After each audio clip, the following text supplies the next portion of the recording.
Chelsea 2, Arsenal 3, advantage Arsenal. Arsenal draw first blood. But I tell you what, considering the team that Chelsea had to put out with the injuries they had and the players missing, they did well to fight. They did well to stay in this tie. And I say stay in it loosely because at the Emirates you'd expect Arsenal to go on and, get to Wembley. But the good thing for Chelsea is at least there's 3 weeks between these games. Hopefully they get Palmer back in there, Caicedo back in there. Who else was missing for them? Reece James was missing for them.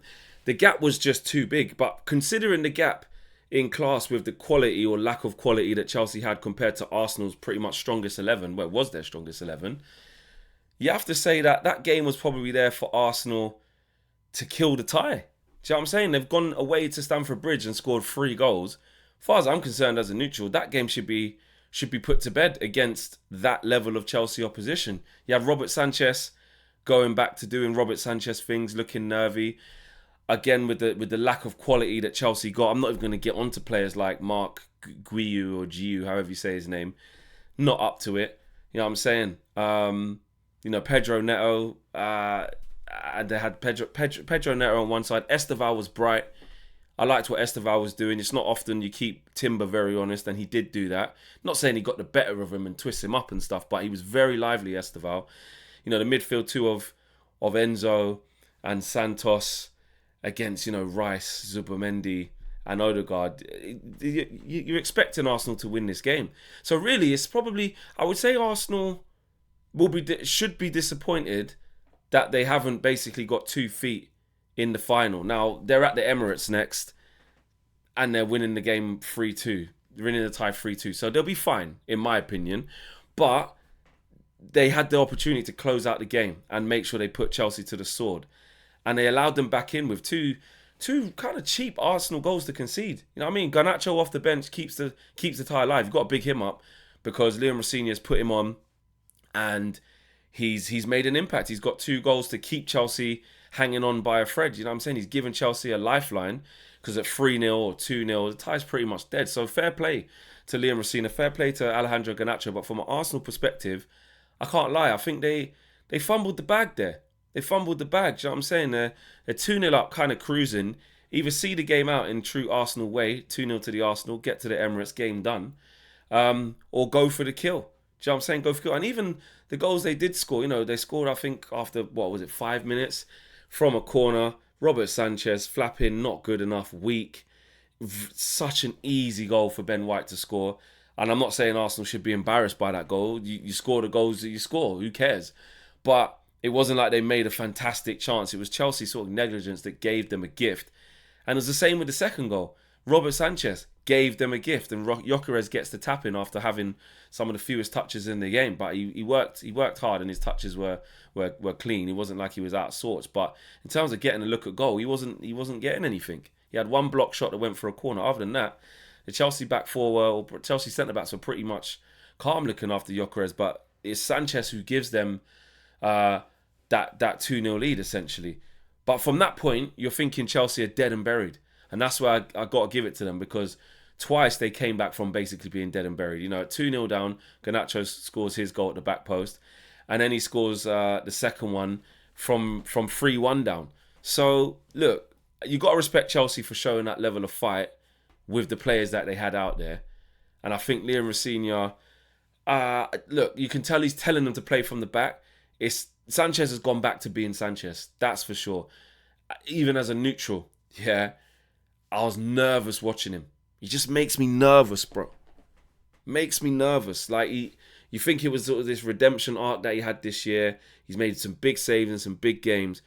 But I saw Liam Rosenior, obviously he's got to big up his goalkeepers when he said Jorgensen and Sanchez are 2 world-class goalkeepers with their feet. They're not. He's just trying to big up their confidence. They're absolutely not. Sanchez is shit with his feet. And he's a bag of nerves. And they kept playing to him. They didn't really have the guile to play through Arsenal's press at times, but they stuck at it. Inexperienced players or players with a huge lack of quality compared to the players missing. They found a way to be competitive. That I do rate, and it just shows you that, because this is where my sympathy does stop for Chelsea. They've spent all this money, and you look at the depth, even though there was players missing through injury, but the guys you're bringing in are just subpar guys. Subpar guys. Now listen, it is unlucky that Delap was, I think he was sick, wasn't he, before the game? So it is unlucky, but it just shows you some of the guys they've got on their bench and stuff that ain't good enough. But when you're losing any team, like if you're losing 3 players of the quality of Cole Palmer, Reece James, and Caicedo, who stupidly, got another booking, which made him out, even though it's only 2 bookings in the Carabao Cup, which is a bit harsh. Chelsea are gonna struggle. Do you know what I'm saying? So in 3 weeks' time, you never know. It could look different. Football changes very, very quickly, and 3 weeks is a long time in football. I would expect Arsenal to win. I'd expect Arsenal to go through to the final, with the second leg being at the Emirates. But Arsenal have made this tie. They've made hard work of it, or harder work than they needed to be. Because let's face it, Arsenal were, the game was, I wouldn't say even. I'll say Arsenal the better side, but in terms of the goals that they got given and how Arsenal could have been, Arsenal weren't at their best. I don't think they had to be against a subpar Chelsea. Chelsea weren't great. Arsenal applied the pressure to them and made them turn over the ball numerous times. Facing a manager, this is his second game, Liam Rossini, for Chelsea. So that's what I mean. Like, the game was there for Arsenal to just basically put this beyond doubt. Do you know what I'm saying? They should just be in his net. Like, even the 3-1, you go, order is restored. You got a 2-goal lead going to the Emirates.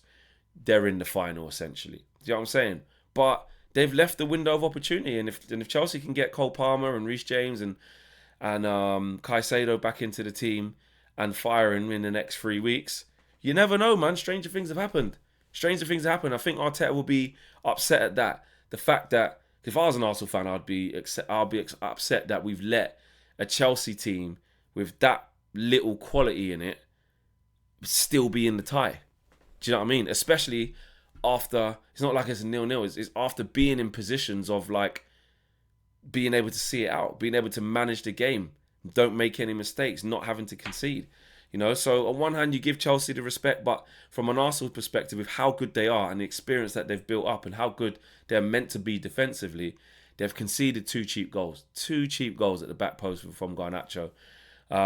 But they're still in a strong position. You know what I mean? They're winning, going back home. And I think Chelsea, you saw what happened at the Battle of the Bridge game where Caicedo got sent off that first sort of 30 minutes. Reece James was possessed.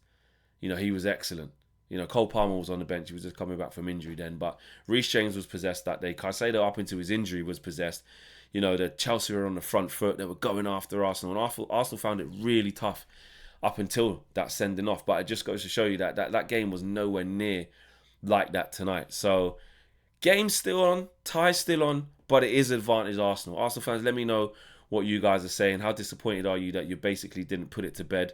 But I'm pretty sure you shouldn't be worried. Going back to the Emirates, you should be beating Chelsea, even with those guys back. But it looks like you've made it harder than you need to. Chelsea fans, let me know what you guys are saying. Are you pleased that you managed to stay in the game and fight? I think Rossini made the right subs. At half, I think, I don't know if it was a half time or just after that because I missed that bit. But you could see second half he changed the shape. Neto was playing inside, Esteval was on the wide right, and Neto was kind of playing like inside the midfield, which wasn't a bad position for him with João Pedro up front with Guiu off, because it just wasn't going to work. And then the Garnacho change obviously worked. So Chelsea fans, let me know, was that the best you probably could have done with the team you had out? Because I think it probably was, and you actually gifted them 2 goals. So defensively and Sanchez wise, that's still a big problem. But let me know what you guys are saying, man. I'm out of here. Smash a like on the video as well. Peace.